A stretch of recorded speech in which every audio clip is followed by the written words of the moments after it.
In downtown Philadelphia, a desperate single mother accepted a night custodian job at a crumbling Art Deco bank and discovered a vault sealed since 1929. Eunice Brown, former paralegal turned broke retail worker, was fighting to save her asthmatic daughter's life when she found $145 million and leather ledgers documenting a century of supernatural transactions.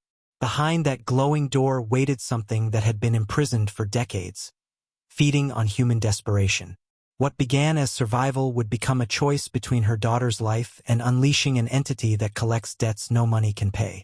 The envelope from HealthFirst Insurance arrived on a Tuesday morning, its clinical white paper stock somehow managing to look both pristine and predatory.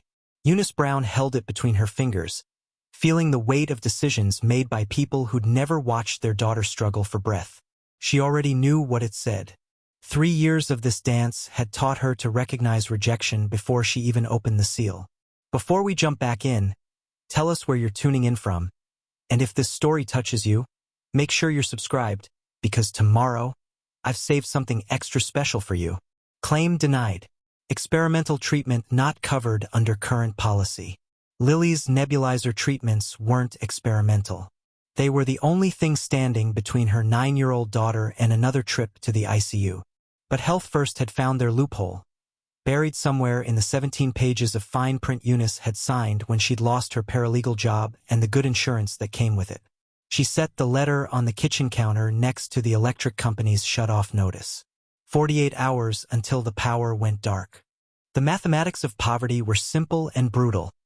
Every dollar had 3 destinations, and there were only enough to cover one. Mom! Eunice turned to find Marcus in the doorway, 14 years old and carrying the weight of understanding too much too soon. His eyes went to the letters, then to her face, reading the verdict before she could speak. "It's fine," she said, which was a lie they both recognized. "It's not fine." Marcus's voice carried an edge that hadn't been there before his father left. "Nothing's been fine for 3 years. Marcus, how much this time?" She wanted to shield him from the numbers, from the impossible calculus of their survival. But he'd already learned to read the electric bills, to count the days between paychecks, to understand that his mother's exhaustion wasn't just physical. 4,000 for the treatment, 200 for the electric bill, and rent's due Friday. Marcus's jaw tightened. He'd been taking informal jobs around the neighborhood, fixing computers, walking dogs, anything that paid cash. She knew he handed most of it over, pretending it was less than it was so she'd accept it. "I got another job," Eunice said. "Night custodian at that old bank downtown. Grandview Trust. Pays $4 more an hour." $4. The skepticism in his voice cut deeper than anger would have. $4 an hour, 40 hours a week, still wouldn't plug the holes in their sinking ship. "It's something." From Lily's room came the familiar sound of labored breathing, the wet rasp that meant her airways were constricting again. Eunice moved automatically, years of maternal instinct overriding the conversation. But Marcus was already moving, grabbing the rescue inhaler from its spot on the counter. They found Lily at her small desk, surrounded by drawings. The child's breathing was shallow but not critical, not yet. Marcus administered the inhaler while Eunice rubbed her daughter's back in slow circles, counting the seconds until the medication took hold. "The lady was here again," Lily whispered when she could speak. Eunice exchanged a glance with Marcus. The lady in the walls. Lily had been drawing her for weeks. A woman in old-fashioned clothes, always standing in doorways, always watching. The pediatrician had dismissed it as imagination, a coping mechanism for a sick child who spent too much time alone. "Just dreams, baby," Eunice said, though the drawing on the desk showed remarkable detail for a 9-year-old. The woman's dress was meticulously rendered in the style of the 1920s. Her smile too wide, her eyes too knowing. "She says you're going to help her soon." The words settled into Eunice's chest like ice water. "Dreams can't talk, Lily." But her daughter's eyes, perceptive beyond her years, touched by something that came from living close to death, held certainty that no rational explanation could dismiss. The retail shift that afternoon was a special kind of hell. Eunice worked the checkout lane at Savamart, scanning items for people who could afford to buy without counting every penny. Her feet ached from standing. Her back screamed from the cheap shoes she couldn't afford to replace, and her mind kept circling back to the numbers that didn't add up. At 4:47 p.m., standing in the employee discount lane with a basket of marked-down groceries, the dented cans, the day-old bread, the produce too bruised for full price, her card declined. The beep was loud enough to turn heads. "Try it again," she said, though she knew it wouldn't matter. She'd calculated to the cent. There should have been enough. The young cashier, Sarah, her name tag read, probably still in high school, ran it twice more. Each beep was a small death. Do you have another card?" The people in line behind her were getting restless. Eunice felt their eyes, their judgment, their relief that they weren't the one holding up progress. She'd been on the other side of this equation once, in her previous life when she'd had a salary and benefits and the luxury of impatience.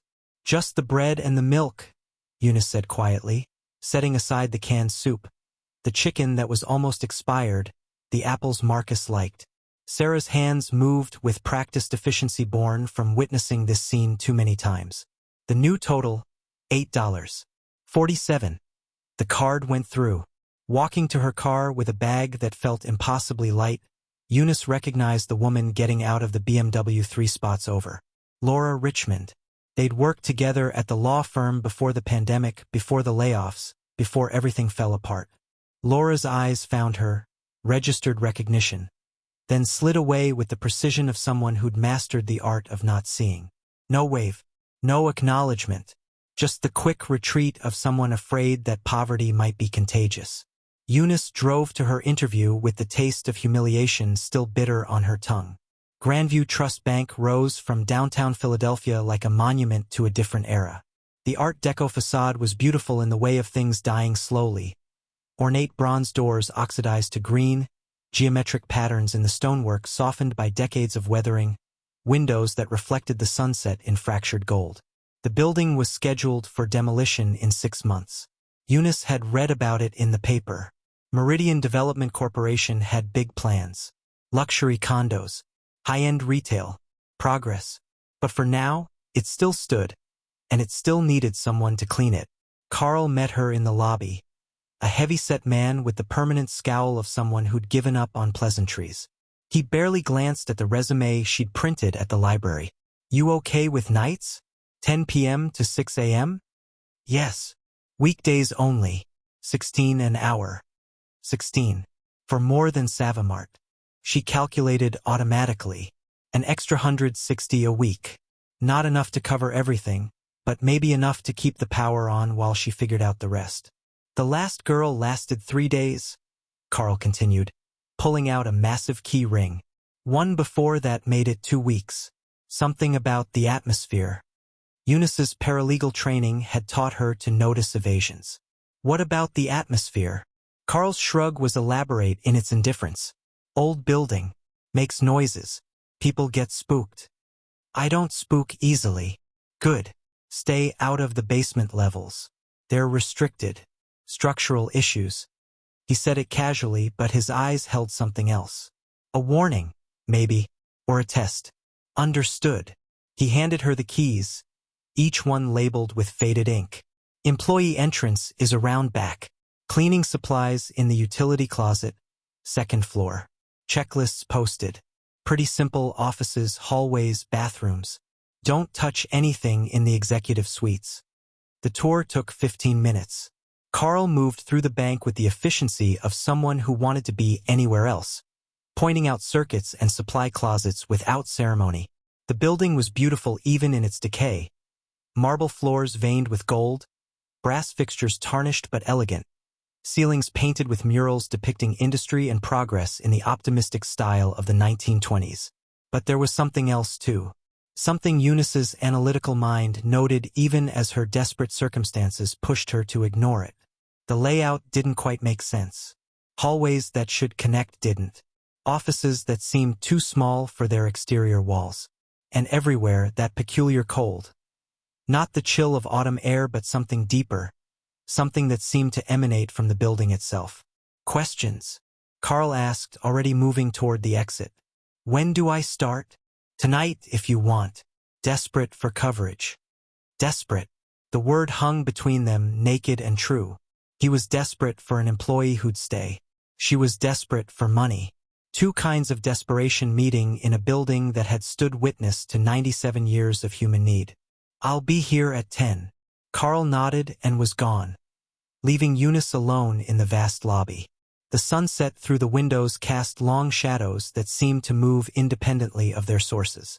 She walked slowly, noting everything with the precision that had once made her a good paralegal. Details mattered. Patterns mattered.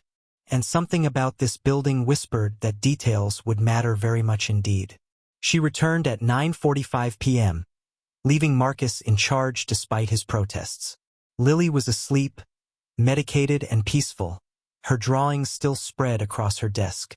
In the car, Eunice allowed herself 30 seconds of stillness. 30 seconds to acknowledge the fear that Carl's warnings had planted, the unease that the building's impossible geometry suggested. Then she pushed it down, locked it away with all the other fears she couldn't afford to entertain, and went to work. The night entrance was around back, down an alley that smelled of rain and old stone. The key turned smoothly, and Eunice stepped into a service corridor lit by fluorescent tubes that hummed with electrical uncertainty. The cleaning cart was where Carl said it would be. The checklist was detailed and manageable. She started on the second floor, in offices that still held the ghosts of daily business. Computers under dust covers, family photos on desks, coffee cups in sinks. The work was mindless. Vacuum, dust, wipe, empty trash. Her body moved through the motions while her mind calculated trajectories. If she could keep both jobs for 3 months, she'd have enough saved to cover the insurance gap for Lily's treatments. 6 months, and maybe she could afford a security deposit on a cheaper apartment. A year, and the cold hit her like a wall. She just reached the stairwell to the 3rd floor when the temperature dropped 30 degrees in the space of a step.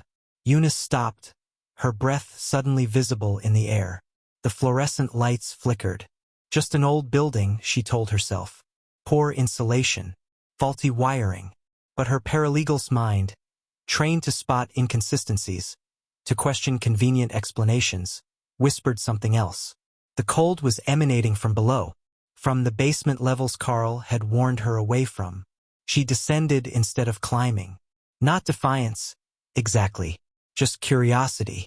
Just the same instinct that had once made her excellent at finding loopholes in contracts and inconsistencies in testimony.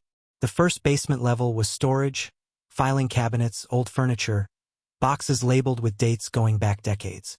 Nothing unusual. Nothing to explain the cold. The second basement was different.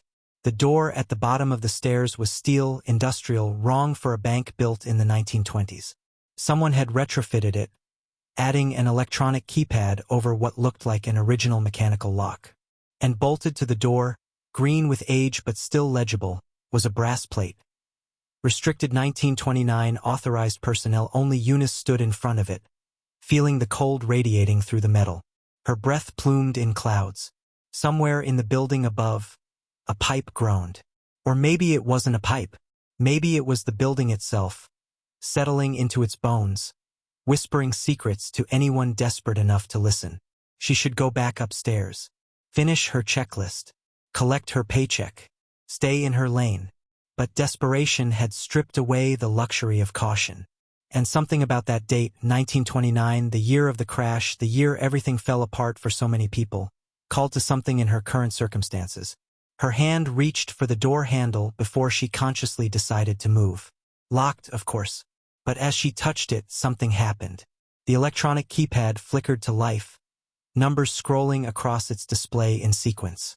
Not random, deliberate, like the lock itself was remembering something. Then it stopped. The display went dark.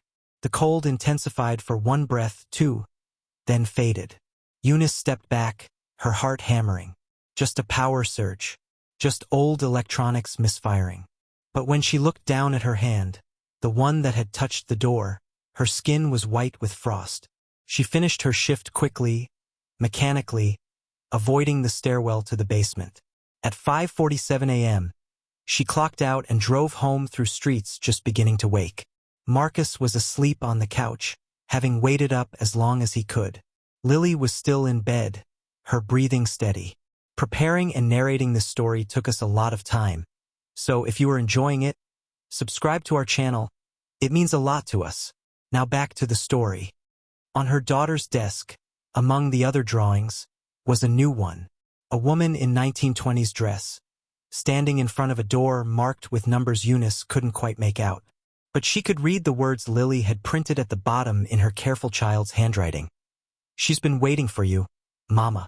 She says you found the door." Eunice sat down slowly, the drawing trembling in her hands. In the pre-dawn darkness, with her children sleeping and the weight of impossible debts pressing down, she allowed herself to acknowledge what she'd felt in that basement. Not just cold, not just fear, recognition. The door had been waiting, and somehow, impossibly, it had known she would come. Marcus's hand tightened around his phone as he watched his mother's car pull away into the pre-dawn darkness. She'd been gone all night, come home looking haunted, and now she was leaving again for her day shift at Savamart. He'd seen the frost on her fingertips before she'd hidden them in her pockets. He looked down at Lily's newest drawing. The detail was impossible for a 9-year-old. The woman's face was rendered with precision. High cheekbones, a smile that stretched just slightly too wide, eyes that seemed to follow him across the room. And behind her, that door with its brass plate catching light that shouldn't exist on paper. "She's real, you know?" Marcus spun to find Lily standing in her doorway, nebulizer in hand. Her breathing was better this morning, but her eyes held that distant quality that always made him uneasy. "Lily, it's just a drawing. She told me her name, the benefactor. She said Mama touched her door last night." Lily's voice was matter-of-fact, the way she talked about her inhaler or her medication schedule. "She's been waiting a long time." Marcus wanted to dismiss it as fever dreams, as the imagination of a sick child who spent too much time alone. But the frost on their mother's hands had been real, and Lily had drawn that door before Eunice had ever set foot in the bank. Eunice's second night at Grandview Trust Bank began with a lie. She told herself she wouldn't go back to the basement. She had a checklist, a purpose, a paycheck to earn. The restricted levels were exactly that, restricted. But at 11:43 p.m., while cleaning the executive offices on the second floor, she found it. The blueprint was tucked into a file cabinet marked for disposal, its edges yellowed with age.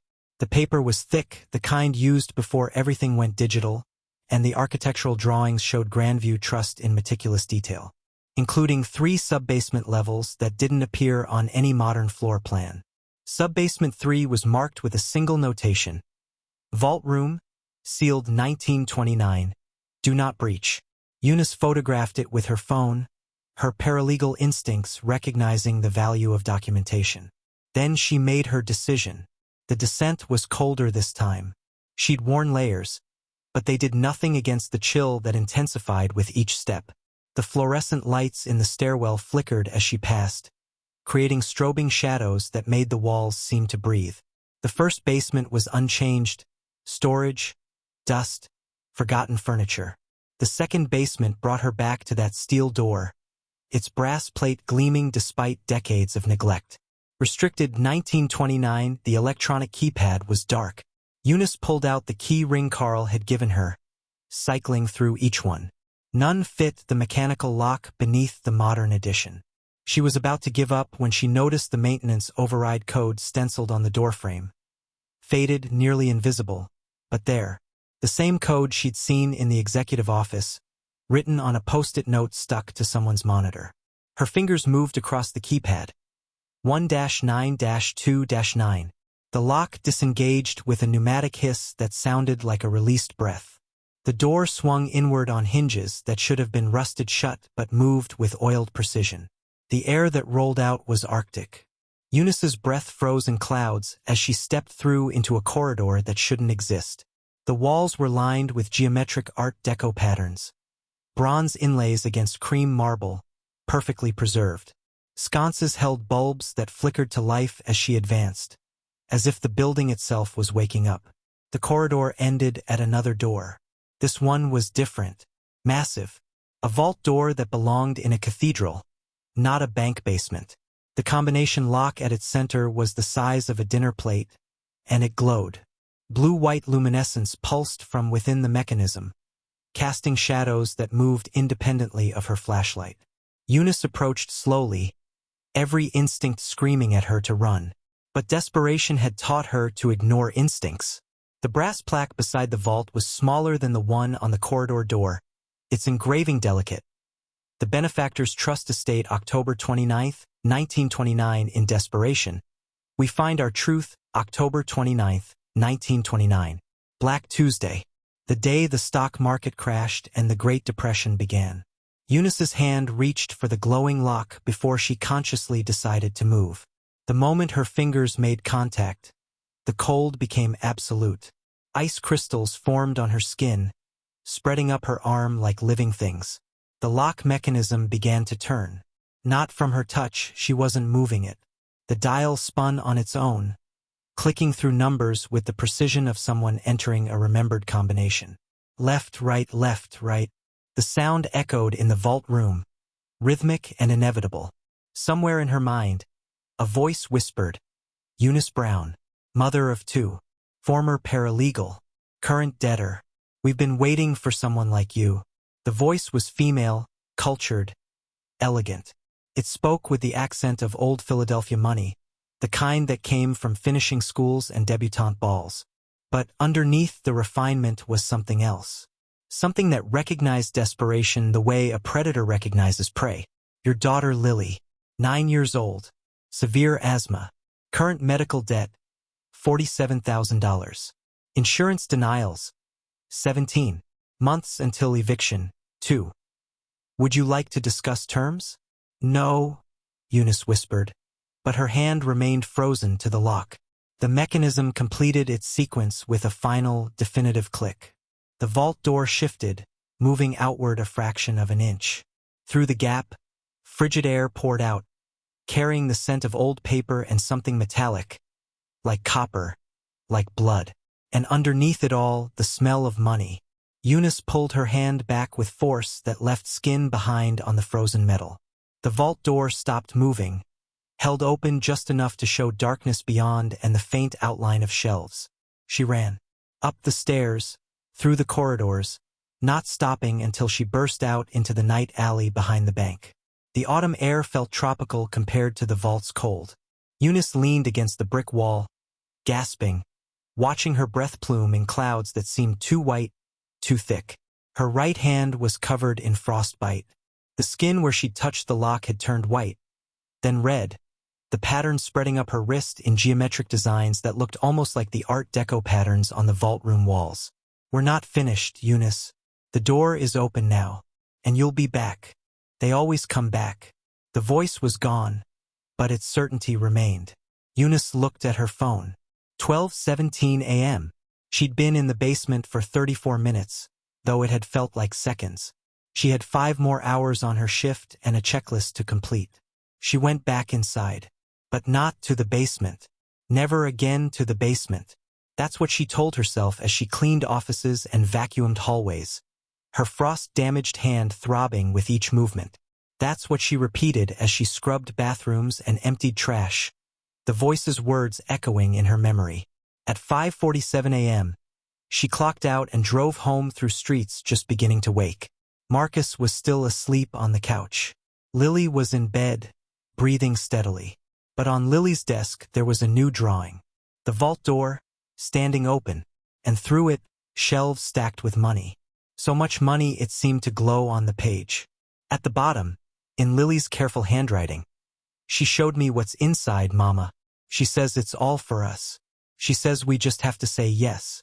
The emergency room bill arrived 3 days after Lily's attack, $4,347.89. Eunice stared at the number, her frostbitten hand throbbing beneath its bandage. She told the triage nurse it was a kitchen accident. The lie had come easily. Lily was home now, breathing steadily with the 2-week supply of samples the doctor had provided. After that, nothing. The insurance had denied the appeal. Again. That night, the dream started.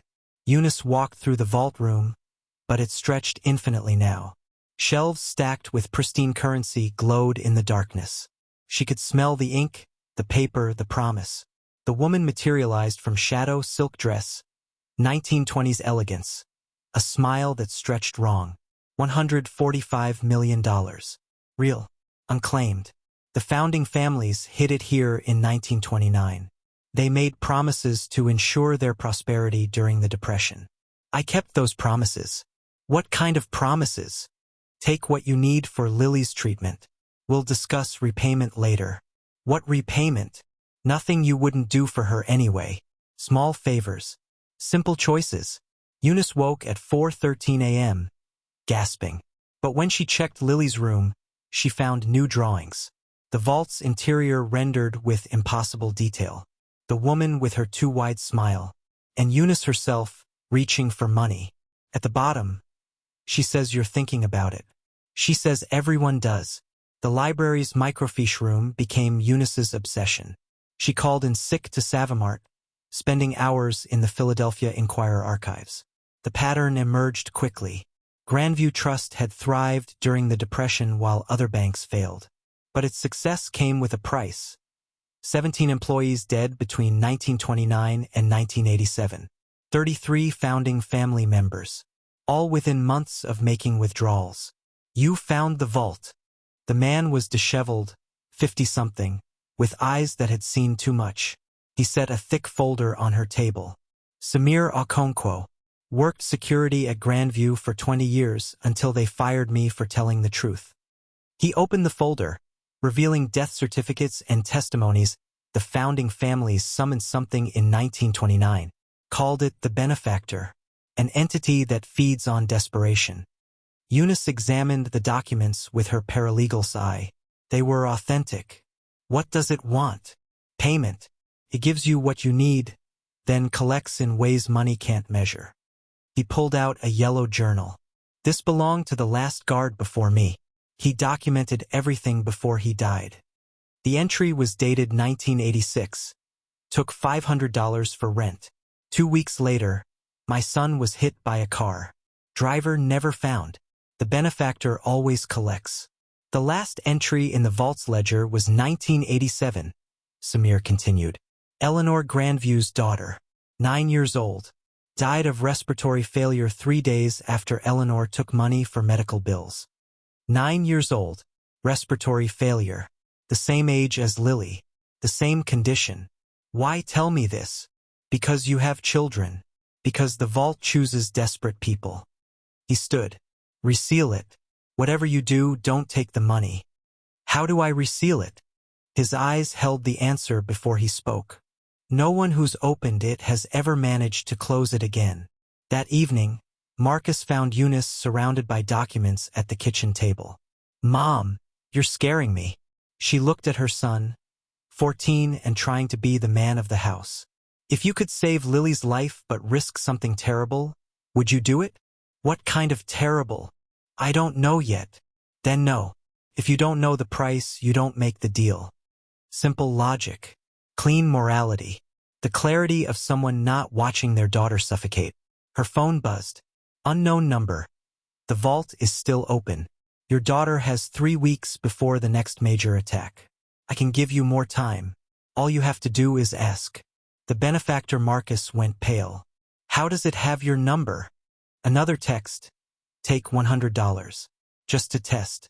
See if I'm real. What's the harm in knowing? What was the harm in knowing? A third text. Lily's breathing is getting worse. You should check on her. Eunice ran. Lily was in her room, nebulizer in hand, breathing labored but manageable. Not yet critical. Mama, the lady says you're scared. She says the money is a gift. Gifts have prices, baby. She says to come tonight. She says to bring something to carry it in. Eunice held her daughter, counting each difficult breath, doing the mathematics that had never balanced. 3 weeks until the next attack. $4,000 for medication. $51,000 in debt. $16 an hour cleaning a haunted bank. Somewhere beneath Grandview Trust, a vault stood open. 145 million reasons to stop counting. And a price no one had ever survived paying. Marcus's hand gripped Eunice's wrist as she reached for her coat at 9:30 p.m. "Don't go back there. I have to work.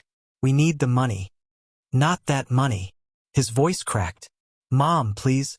We'll figure something else out." Eunice looked at her son. 14 years old, terrified, still believing problems had solutions that didn't require deals with darkness. She kissed his forehead and left before he could see her cry. The bank waited like it always had, patient, knowing. Eunice descended the stairs with a canvas bag slung over her shoulder. Her paralegal mind had already rationalized it. Take $100. Test if the money was real. Run it through every counterfeit detector. If it worked, she'd know the entity wasn't lying about that part at least. Just information. Just knowing. The vault room was exactly as she'd left it. The door standing open a fraction, cold air spilling out, the blue-white glow pulsing like a heartbeat. But now she could see inside. The space beyond was impossible. The vault's interior stretched larger than the building's footprint, lined with mahogany shelves that rose toward a ceiling lost in shadow. And on those shelves, stacked in pristine bundles, sat more money than Eunice had ever imagined. She stepped inside. The temperature dropped 30 degrees instantly. Her breath formed clouds that hung motionless in the air, as if even physics waited for permission to move. The bills were sorted by denomination, hundreds, 50s, 20s, each stack bound with paper bands marked with a date.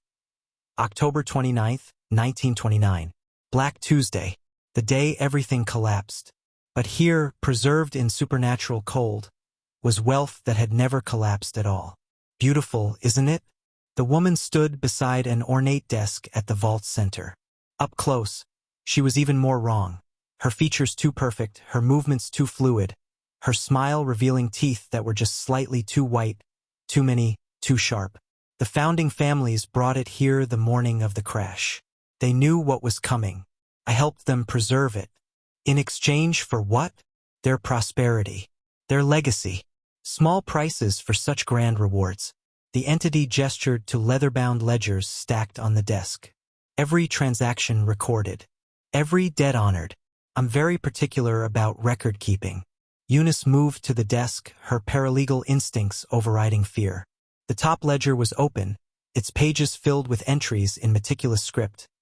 Charles Grandview, $50,000 withdrawn March 1930. Payment. Life concluded April 1930.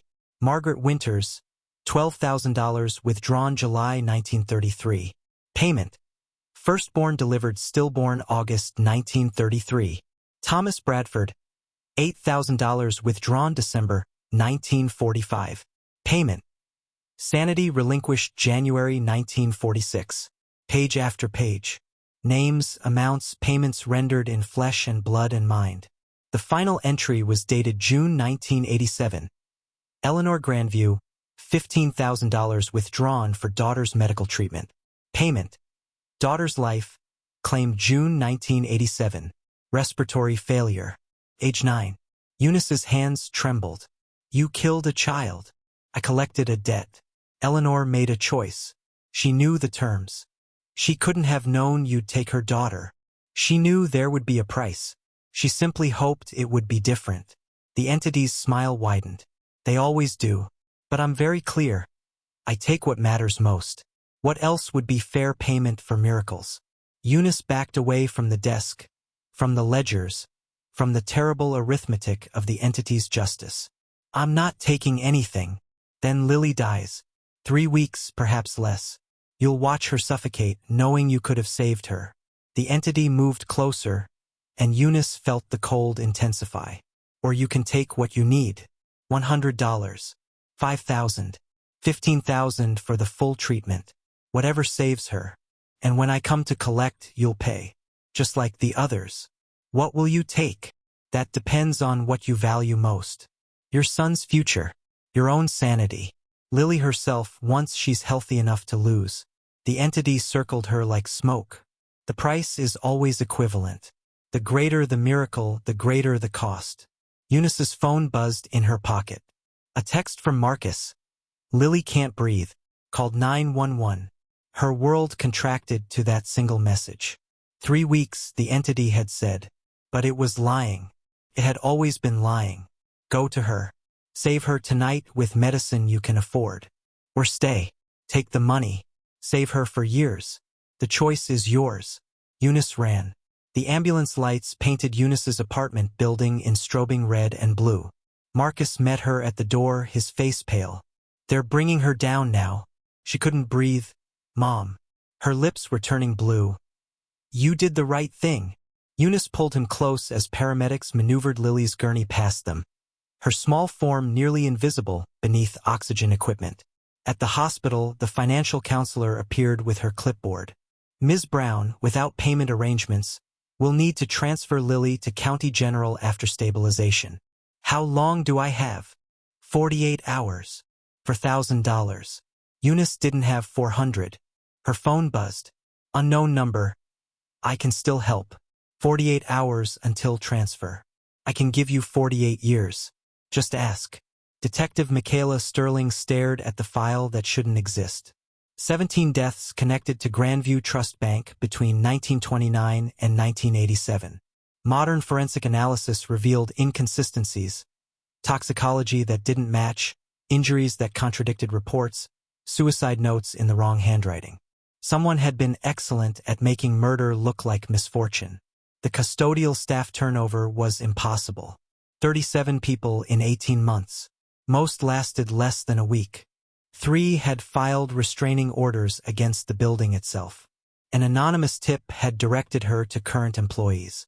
One name stood out: Eunice Brown, former paralegal, single mother with crushing medical debt, the kind of person desperate enough to ignore warnings. Sterling made a note to interview her. Victor Ashford watched surveillance footage for the 3rd time. The woman descended into the restricted basement at 11:47 p.m., emerged 34 minutes later, running, her hand clearly injured. Run her ID. Eunice Brown, night custodian. She found it. The architectural plans had hinted at sealed vaults. Family rumors spoke of Depression-era money. But he'd never had confirmation until now. His development deal was hemorrhaging cash. Meridian was 3 months from bankruptcy. $145 million would change everything. Follow her. Bug her apartment. I want to know everything she knows. Eleanor Grandview held the locket she'd carried for 37 years. Inside, her daughter Catherine, 9 years old, dead 3 days after Eleanor had taken money for asthma treatments. The benefactor always collects. She'd felt the disturbance 3 nights ago. Someone new had opened the vault. Someone with children to lose. Eleanor called the police tip line, anonymous. Then Father Augustine Reyes, the only exorcist who'd survived the entity. It's active again. I can't help, Eleanor. The rituals don't work. You can't exorcise manifestations of human greed. Only contain them. And containment requires sacrifice. Someone must stay in the vault forever, experiencing its temptations without yielding. Better one person tortured than hundreds dead. Perhaps. But I won't choose who suffers eternally. He hung up. Eleanor looked at Catherine's photograph. She needed to find Eunice Brown before Ashford did. Before the benefactor collected another debt. Marcus hacked into Meridian Development servers at 2:17 a.m. from the hospital waiting room. Inside their files, memos about the vault, architectural surveys, financial projections based on $145 million in recovered assets, and surveillance footage of his mother. Notes about Lily's condition, his school schedule, Eunice's work hours. A recent memo. Subject shows signs of entity contact. If she accesses vault contents, immediate extraction authorized. Marcus found Eunice in Lily's ICU room. In the cafeteria, he showed her everything. They can't access the vault without me, she said quietly. I opened it. The lock responds to desperation. Then we go to the police. And say what? That a haunted vault is trying to buy my daughter's life? She looked at the surveillance photos. But these people don't think I'm insane. They think I'm useful. So what do we do? Silence.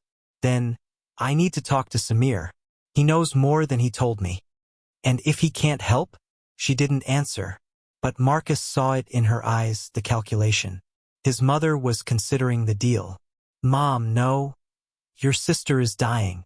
The hospital transfers her in 48 hours. Without treatment, she has weeks." Eunice's voice broke. "I'm her mother. It's my job to save her." "Not like this." "Then how? Tell me how I save her without the money." He couldn't. The mathematics of poverty had a single solution. Eunice's phone buzzed. "Samir, Eleanor Grandview wants to meet you.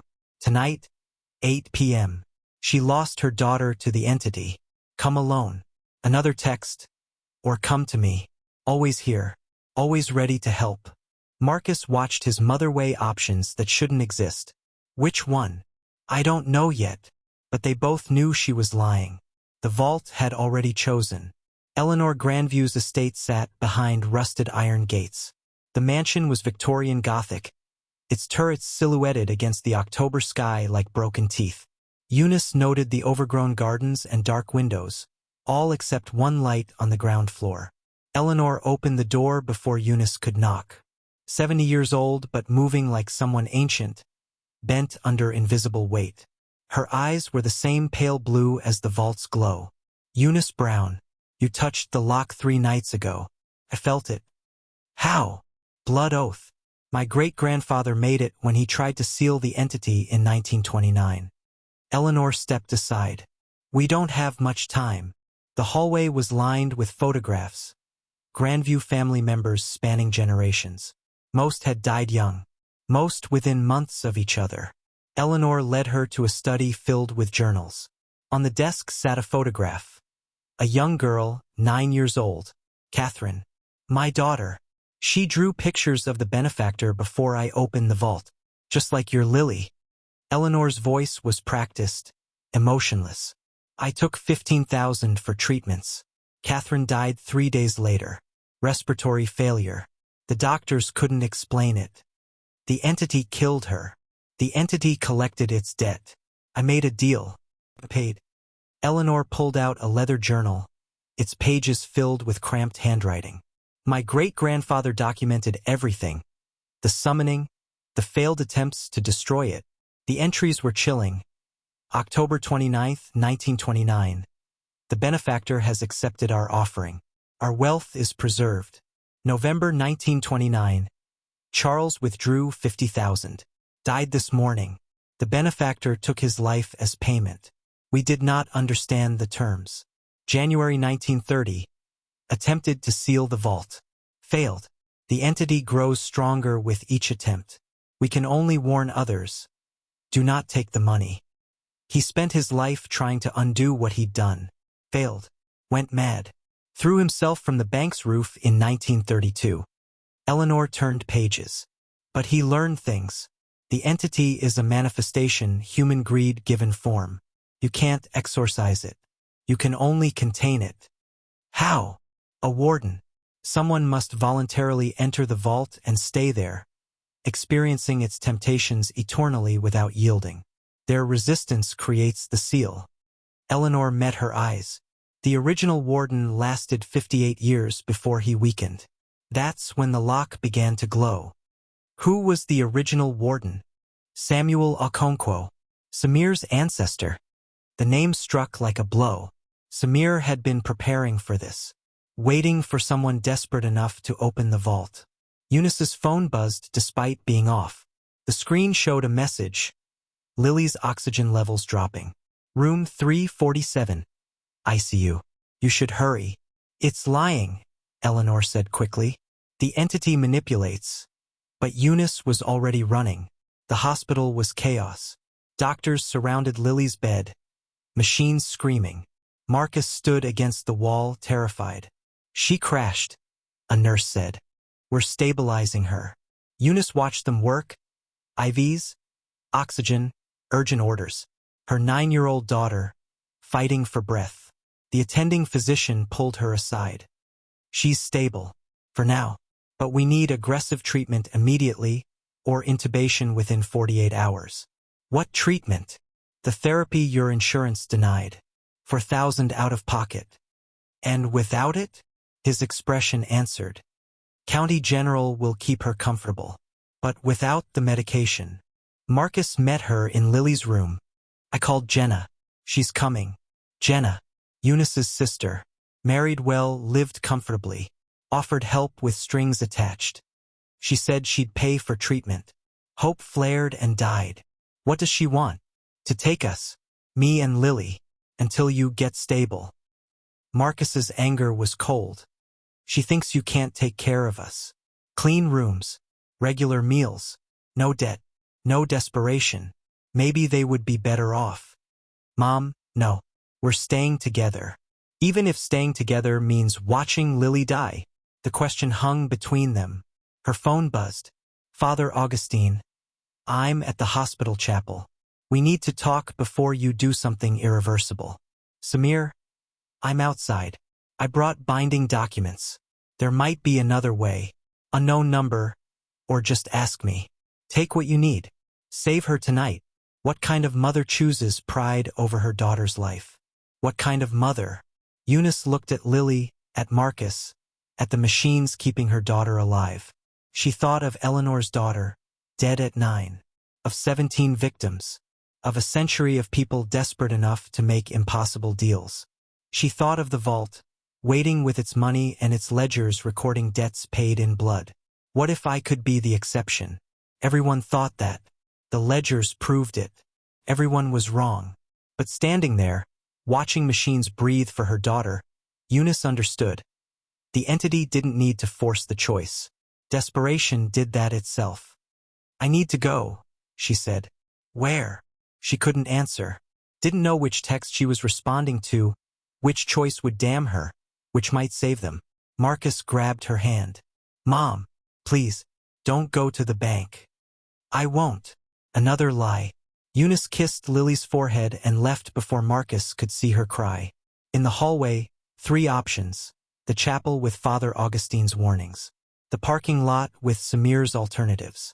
Or the elevator, leading to her car, leading to the vault that promised everything. Her phone buzzed. Tick-tock, Eunice. Lily has hours, not days. Choose. The viewer count exploded.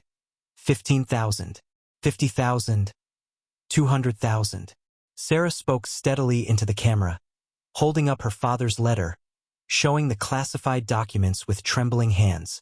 Marcus appeared beside her, explaining the propulsion technology in terms anyone could understand. Teresa intercut their testimony with scanned pages from Jimmy's journals, technical specifications, evidence of the conspiracy. Within 30 minutes, major news networks picked up the feed. Social media erupted. Congressional representatives began tweeting demands for investigations. The story was spreading faster than anyone could contain it. Outside, Chen's security team had reached the submarine. Reeves stood at the dock's entrance, his naval intelligence credentials displayed, his voice carrying military authority. This vessel is under federal investigation. You have no jurisdiction here. Chen's head of security, a man built like a linebacker, didn't back down. We have legal documents claiming this as company property. Stand aside or we'll move you. Try it, Roy said from behind a stack of shipping containers, his old service rifle visible. His 2 veteran friends flanked him, their combined presence making Chen's mercenaries hesitate. Inside the submarine, Sarah's phone exploded with notifications. News requests, government agencies, but also messages of support.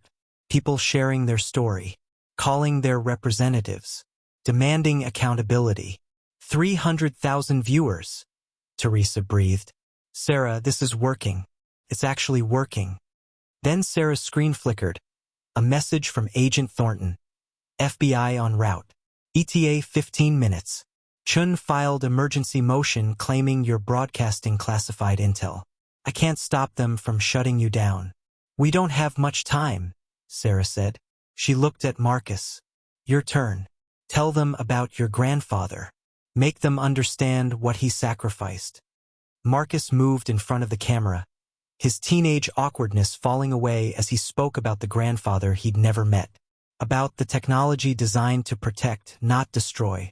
About a man who chose principle over profit. The viewer count hit 500,000. Outside, the confrontation escalated. Chen himself arrived, stepping from his SUV with the confidence of a man who believed money could solve anything. He saw the live stream equipment through the submarine's open hatch, saw the viewer counts climbing on portable monitors Roy had set up. His composure finally shattered. "Shut it down!" he screamed at his security team. "Whatever it takes, shut them down now." Reeves moved to intercept, but Chen's team was done with legal pretense. They rushed the dock, and Roy's warning shot split the morning air. A single crack that froze everyone in place. "Next one's not a warning," Roy said calmly. Agent Thornton's voice came over a loudspeaker. "FBI! Everyone stand down. Weapons on the ground." Federal vehicles swarmed the shipyard. Thornton emerged with her tactical team, faced with an impossible scene. Armed civilians, private security, a naval intelligence officer, and a submarine broadcasting classified secrets to 500,000 people worldwide. She walked directly to Chun.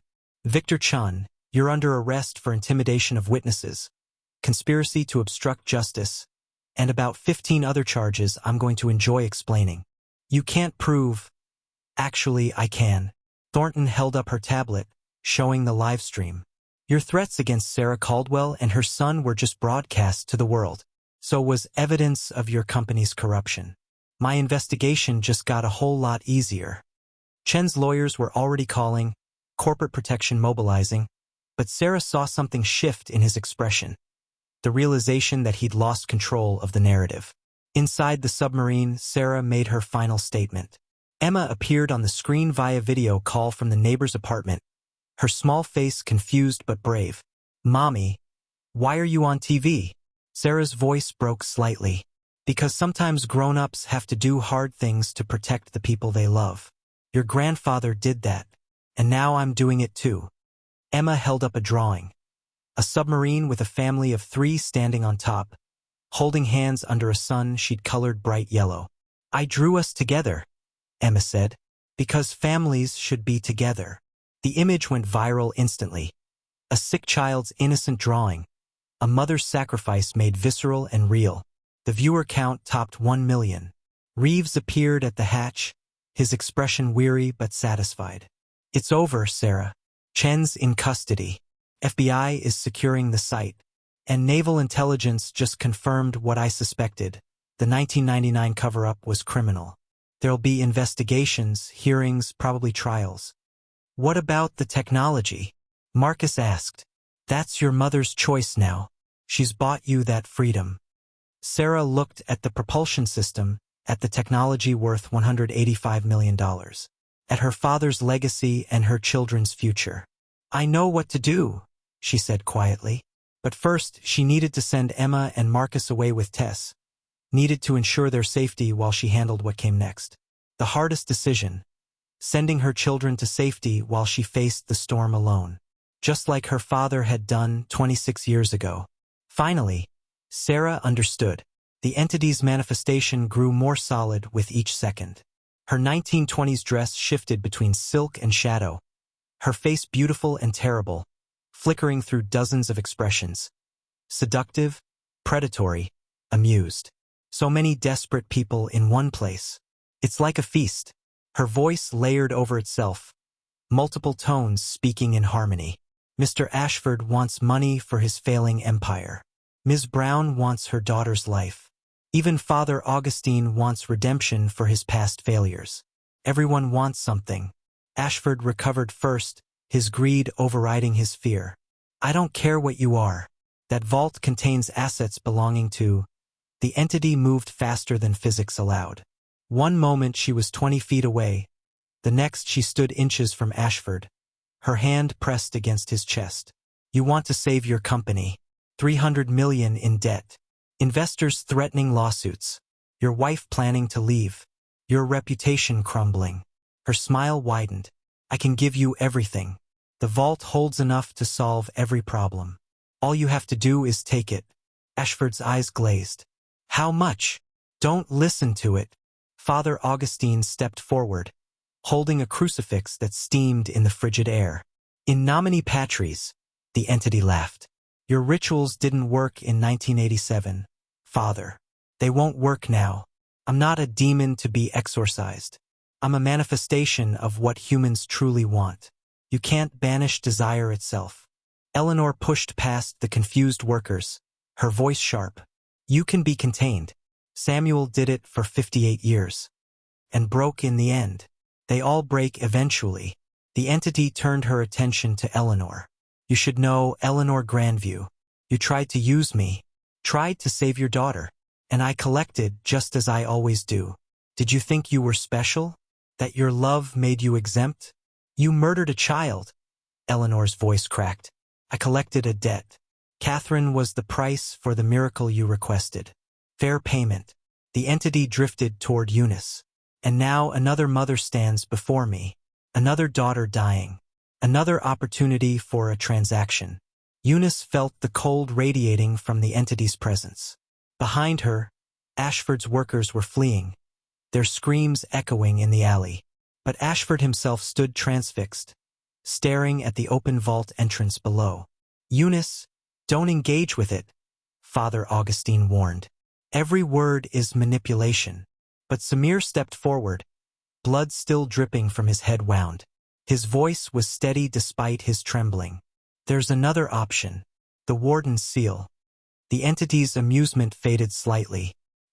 Samuel's descendant. Come to follow in his footsteps?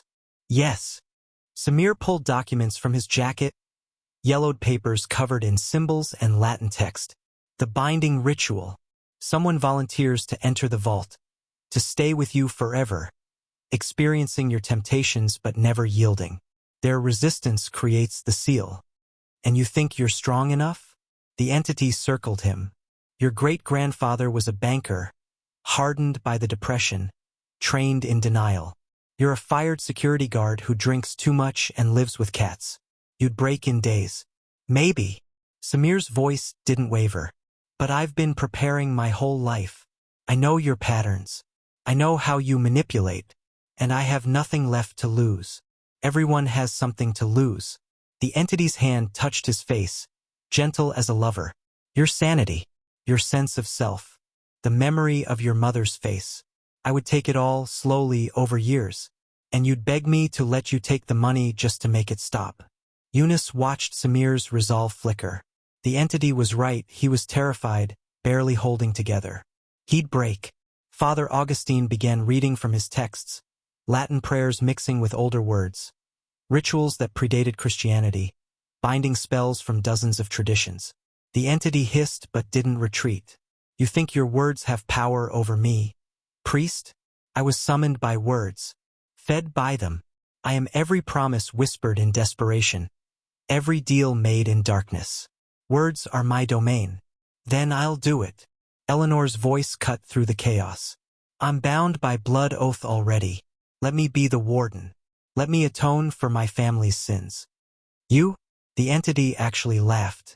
Eleanor Grandview, who took money knowing the cost. Who sacrificed her daughter rather than her comfort. You'd rationalize taking the money within a week. I've lived with guilt for 37 years. Guilt isn't resistance. It's self-indulgence. The entity turned back to Eunice. But you interest me. You opened the vault, but you haven't taken anything. 3 chances I've given you. 3 times you've refused. Why? Eunice felt everyone's eyes on her. Because I know the price. Do you? Really? The entity's face was inches from hers now. The price isn't just what I take. It's what you become. Every parent who takes my money tells themselves it's for their children. They're always lying.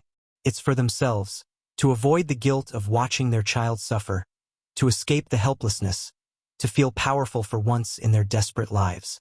The words cut because they were partially true. How much of her temptation was about Lily, and how much was about her own need to fix things, to be the hero of her daughter's story. Eunice, don't listen. Marcus's voice came from behind her. Her son had followed from the hospital. Mom, Lily's stable. They got her levels up. We have time. We can figure this out. The entity smiled. Time. The cruelest currency. You have days, maybe weeks. And in that time, you'll watch her struggle. Watch her suffer. Watch her afraid. All because you were too proud to accept help. It's not help, Eunice said quietly. It's a trap. It's both. The entity's honesty was more disturbing than lies. I give you exactly what you need, and I take exactly what it costs. That's not evil. That's just economics. Supply and demand. Desperation and relief. Ashford lunged suddenly, breaking for the vault entrance. 2 of his security team followed. Father Augustine tried to stop them, but they were past him, descending into the darkness. The entity's laughter echoed. Finally, someone with courage. That's not courage, Samir said. That's greed. What's the difference? They heard Ashford shouting from below, his voice echoing up the stairwell. It's real. It's all here. Millions. The scream that followed wasn't physical pain. It was worse. The sound of someone seeing something their mind couldn't process, couldn't accept, couldn't survive knowing. One of the security guards stumbled back up the stairs, his face white. He's taking it. He's stuffing money in his pockets and he's laughing and crying, and there's something wrong with his eyes. The temperature dropped another 20 degrees. The entity grew more solid, more present. A transaction completed. I do love it when people make choices. What did you do to him? Eleanor demanded. I gave him what he wanted. Now I'll take what I'm owed. The entity looked at each of them in turn. This is the moment you understand. Ashford has broken the seal completely. I'm no longer bound to individual transactions. I can expand, influence, create desperation on scales you can't imagine. Unless someone becomes the warden, Father Augustine finished. Exactly. Someone volunteers right now, or I walk free into a world full of desperate people just waiting to make deals. The entity's smile was terrible. So who will it be? The alcoholic security guard? The guilt-ridden heiress? The failed priest? Or the desperate mother? Eunice looked at Marcus, at Samir's trembling hands, at Eleanor's haunted eyes, at Father Augustine's scars. She thought of Lily in the hospital, of the years ahead. Teenage years, graduation, first love, children of her own. All the moments Eunice would miss if she became the warden. But she also thought of thousands of other Lilies, other desperate parents, other people vulnerable to the entity's promises. I'll do it. The words came before she could stop them. Mom, no. Marcus grabbed her arm. But Eunice pulled free. I'll be the warden. I'll seal myself in the vault with you. But on one condition. The entity's interest sharpened. Conditions. How delightfully human. Name it. My children. You leave them alone. Forever. No deals, no temptations, no collecting debts through them. They're exempt. And in exchange, you suffer eternally? Yes. The entity considered. Then no. What? Your condition makes you too strong. A mother protecting her children has resolve I can't break. You'd seal me forever. The entity circled her. But here's my counteroffer. I leave your children alone until they're 30. Gives them time to build lives, make mistakes, become desperate on their own. Then they're fair game like everyone else. That's the offer. Take it or leave it. But decide quickly, because Mr. Ashford is currently having a psychotic break, and I'm collecting my payment shortly. After that, I'm free regardless. Samir stepped forward. Wait, there's another way. The binding documents mention a shared wardenship. 2 people supporting each other, sharing the burden. It's never been tried, but because it's impossible. The entity interrupted. 2 wardens would require perfect cooperation, perfect trust, perfect synchronization of will. Humans can't sustain that. One always breaks first. What if we could? Eunice looked at Samir. You know the rituals. I have the motivation. Together, you'd last longer, Eleanor said suddenly. My great-grandfather's notes mentioned it. Shared wardenship creates a stronger seal, but finding 2 people willing to sacrifice everything simultaneously is nearly impossible. Father Augustine was already flipping through his texts. The ritual requires both volunteers to enter willingly, simultaneously, with full knowledge of the cost. And they must maintain connection. If one breaks, both fail and the seal shatters completely. Samir met Eunice's eyes. I've been alone for years, isolated, preparing. but I'm terrified of the loneliness, of experiencing those temptations with no one else who understands. And I'm terrified of failing my children, Eunice said, of being weak when they need me strong. But together we might be enough. The entity's amusement vanished. You're serious? Yes, they said simultaneously. Marcus grabbed Eunice's hand. Mom, you can't. You'd be gone forever. Not gone. Contained. Resisting. Making sure no one else's mother has to face this choice. Eunice cupped his face. You'll take care of Lily. Jenna will help. And in 30 years, when you're both adults, you'll understand why I did this. I don't want to understand. I want you to stay. I know, baby. I know. Father Augustine's voice rose, beginning the ritual. Eleanor added her voice, speaking words passed down through her bloodline. The air itself seemed to thicken with power. The entity's form flickered, uncertain for the first time. You'll fail. Humans always fail. Maybe, Samir said. But we're going to try. Eunice took his hand. Together, they walked toward the vault entrance. The vault entrance gaped like a wound in the earth. Eunice and Samir descended together, their hands clasped, while Father Augustine's Latin prayers echoed behind them. Eleanor stood at the threshold, speaking her family's binding words, apologies written in blood across generations. Marcus's sobs followed them down. Eunice didn't look back. If she looked back, she'd break. The sub-basement was colder than before. The entity's partial manifestation above had drained warmth from the entire structure. Their breath crystallized instantly, falling like snow. At the vault room's entrance, they found Ashford. He sat against the wall, money scattered around him like autumn leaves. His eyes were open but seeing nothing.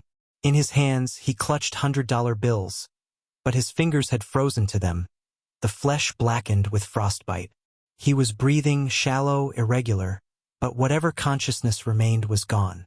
Payment collected. The entity's voice whispered from everywhere. He took the money. I took his mind. Fair exchange. Samir squeezed Eunice's hand tighter. They stepped over Ashford and entered the vault. The interior was exactly as Eunice remembered. Impossibly large, shelves stretching into darkness, stacks of pristine currency glowing with cold light. But now she could see more. Shadows moved between the shelves. Whispers layered over themselves in dozens of languages, all speaking the same message. Take it, use it, you deserve it, just this once. The entity manifested fully inside, no longer constrained by distance. She was beautiful and terrible, her 1920s dress now clearly made of shadow, her smile revealing teeth like razors. Last chance to reconsider. You step forward, the ritual completes, and you're mine forever. Experiencing every temptation I can devise, resisting for eternity, never knowing if you'll break. We understand the terms, Samir said. Do you? Let me show you what you're choosing. The world shifted. Eunice stood in Lily's hospital room, but her daughter was healthy, laughing, running, breathing easily. Marcus stood beside her, college diploma in hand, proud and successful. Years flashed by. Grandchildren, family dinners, a life of comfort and joy. This is what you're sacrificing. Every moment, every milestone, gone. The vision shattered. Eunice was back in the vault, tears frozen on her cheeks. Samir was experiencing his own vision. She could see it in his face. Whatever the entity had shown him left him trembling.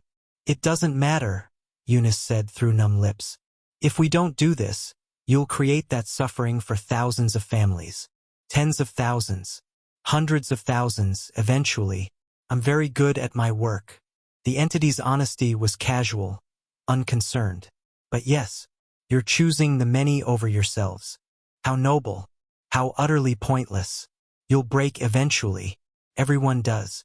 Father Augustine's voice rose to a crescendo outside. Eleanor joined him, their combined ritual creating pressure that pushed against the vault's very air. Now, Samir said. They stepped forward together, crossing the threshold fully. The moment their feet touched the vault's center, the entity's presence surrounded them, not external anymore but internal, pressing against their minds with the weight of 1,000 desperate voices. Welcome home, wardens. Let's see how long you last. Eunice felt the vault door begin to close behind them. Through the narrowing gap, she saw Marcus running down the stairs, Eleanor trying to hold him back. Mom, please, don't. I love you, Eunice shouted. Take care of your sister. Tell her I love her. Tell her this was the only way. Marcus's face, 14 years old, terrified, abandoned, was the last thing she saw before the door sealed with a sound like thunder.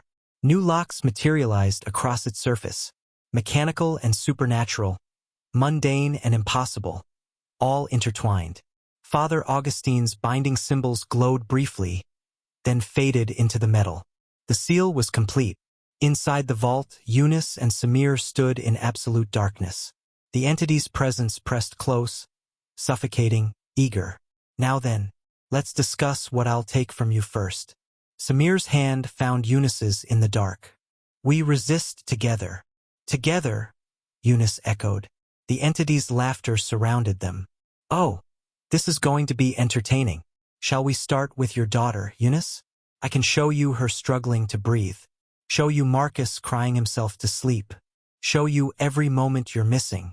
Every failure. Every time they needed you and you weren't there. The visions began, vivid, terrible, designed to break her will. But Samir's hand remained steady in hers. It's lying, he whispered. It always lies. Remember the ritual. Focus on resistance, not the temptation. How long? Eunice asked. Forever, Samir said. Or until we break. Whichever comes first. The entity's presence swelled, filling every corner of their awareness. Welcome to eternity, wardens. I hope you brought strong wills. You're going to need them. Outside the vault, Marcus collapsed against Eleanor. Father Augustine completed the final binding prayers, his voice hoarse. Detective Sterling arrived with backup, finding chaos. Injured workers, Ashford catatonic, a sealed vault that shouldn't exist, and a teenage boy screaming for his mother. The official report would say gas leak, hallucinations, mass hysteria. Ashford would be institutionalized. The workers would be paid to forget. The vault would be sealed in concrete, a monument no one would acknowledge. But Eleanor knew the truth. She'd fund eternal security, maintain the site, ensure no one ever tried to breach it again. And every month, she'd stand above where Eunice and Samir remained imprisoned, bearing witness to their sacrifice. In the hospital, Lily's condition stabilized mysteriously. The treatments worked better than expected. Within weeks, her asthma was manageable. When she asked where her mother was, Marcus told her the truth. She's keeping us safe. She's keeping everyone safe. And she's not alone. Lily drew one final picture. Two figures standing in darkness, holding hands, surrounded by shadows but standing firm. At the bottom, in her careful handwriting, Mama's still fighting. She always will. 3 months later, the demolition site looked like any other construction zone in downtown Philadelphia. Cranes towered over the footprint where Grandview Trust Bank once stood. Luxury condos were going up, glass and steel replacing Art Deco grandeur. But beneath it all, encased in reinforced concrete 30 feet down, the vault remained, sealed, guarded, forgotten by everyone except those who knew. Eunice Brown's apartment had been packed up, her belongings divided between Marcus and Jenna's house. The official story was simple. Eunice had suffered a mental breakdown after her daughter's illness, was receiving treatment at an undisclosed facility, prognosis uncertain. Marcus knew better. He stood at the construction site's edge, looking down at where his mother remained imprisoned. Lily held his hand, her breathing steady for the first time in years. The treatments had worked mysteriously well. No more emergency room visits. No more insurance denials. As if someone had lifted a curse or paid a debt. Can she hear us? Lily asked. I don't know. Marcus's voice was rough. He'd aged years in 3 months. Eleanor says the seal requires them to stay aware, to keep resisting. So maybe. Lily pulled out her sketchpad. She'd been drawing less lately. The disturbing images had stopped the night the vault sealed. But she still drew her mother sometimes. Always standing. always strong, always holding someone's hand in the darkness. I drew this for her. She showed Marcus the picture. Eunice and Samir, surrounded by shadows, but with light emanating from their clasped hands. So she knows we're okay, that she did the right thing. Marcus's throat tightened. Yeah, she did. Detective Sterling approached from behind, her badge visible beneath her coat. She'd been promoted after solving the Grandview case, the official version, anyway. But she visited the site monthly, keeping watch. How are you holding up? She asked Marcus. We're managing. Jenna's been. He paused, searching for the right word. Decent. She got Lily's treatments covered, got me into a better school. She doesn't ask questions about Mom anymore. And you? How are you really? Marcus looked at her. Sterling was one of the few who knew the truth, who'd seen the entity, who'd helped Father Augustine with the final bindings, who understood what his mother had sacrificed. Some days I'm angry, some days I understand. Most days I'm both. He gestured at the construction. She saved thousands of people by sealing that thing, but she left us. She didn't leave you. She's still fighting for you. Sterling's voice was gentle but firm. Every day she resists in there. She's protecting you and everyone else from that entity's influence. For how long? Eleanor said the last warden broke after 58 years. What happens when Mom and Samir break? Then we deal with it. But your mother is strong, Marcus. Stronger than she knew. Sterling paused. And she's not alone. That makes a difference. Eleanor's car pulled up. A black sedan that looked as old as its owner. She emerged slowly, carrying flowers she'd place at the site's memorial marker. Each month she came. Each month she bore witness. Any disturbances? Sterling asked her. None. The seal holds. Father Augustine monitors it weekly through his methods. Eleanor looked at the construction. They're doing well as anyone can in their situation. You can tell? The blood oath. I still feel it, but differently now. Not the entity's hunger. Just presence. Resistance. Two people standing firm. She turned to Lily. May I see your drawing? Lily showed her. Eleanor's eyes filled with tears. It's accurate, she whispered. That light between them. That's exactly right. The shared burden creates something the entity can't corrupt. Connection, purpose, sacrifice freely given. She looked at Marcus. Your mother found the one thing greed can't understand. She found someone to share the weight. Father Augustine arrived last, moving stiffly. His monthly rituals checking the seal had taken their toll. But he smiled when he saw them all gathered. The binding remains strong, stronger than Samuel's solo wardenship. The dual resistance creates a feedback loop the entity can't break easily. He touched the ground where the vault lay below. They're fighting, every moment, every temptation, but they're fighting together. How long can they last? Marcus asked. I don't know. Decades. Certainly. Perhaps indefinitely. Father Augustine met his eyes. But even if they eventually break, what they're doing now matters. Every day they hold the seal is another day the entity can't prey on desperate people. Another day families stay safe. Your mother understood that. Marcus nodded, unable to speak. They stood together in silence, the detective, the priest, the heir, and the children.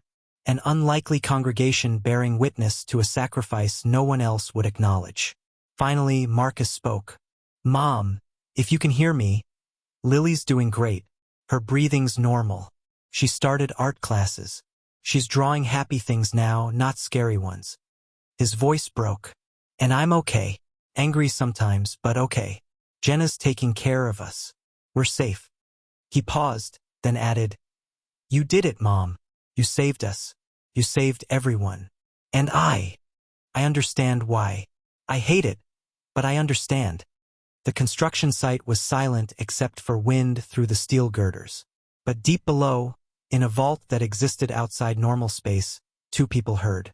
They stood in darkness, holding hands, experiencing visions of lives they'd never live and temptations they'd never accept. The entity whispered constantly, showing them everything they'd lost, everything they could have if they just gave in. And every time, together, they said no. Eunice saw Lily's face, healthy, laughing, free from the shadow of death. She saw Marcus growing into a good man. She saw the life continuing above without her. It hurt. God, it hurt. But she also saw the thousands of other faces. Other Lilies, other desperate parents who would suffer if she broke. Who would face the same impossible choice if the entity escaped. Samir's hand squeezed hers in the darkness. A reminder, not alone, never alone.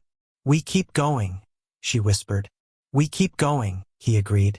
Above them, Marcus placed Lily's drawing at the memorial marker, weighted down with a stone. The wind couldn't take it, and in the vault somehow, impossibly, Eunice knew. Her children were safe. Her sacrifice mattered. And she would stand firm, not forever perhaps, but for today. And tomorrow she'd stand firm again. That was enough. Up next, you've got 2 more standout stories right on your screen.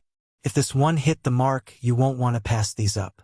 Just click and check them out. And don't forget to subscribe and turn on the notification bell so you don't miss any upload from us.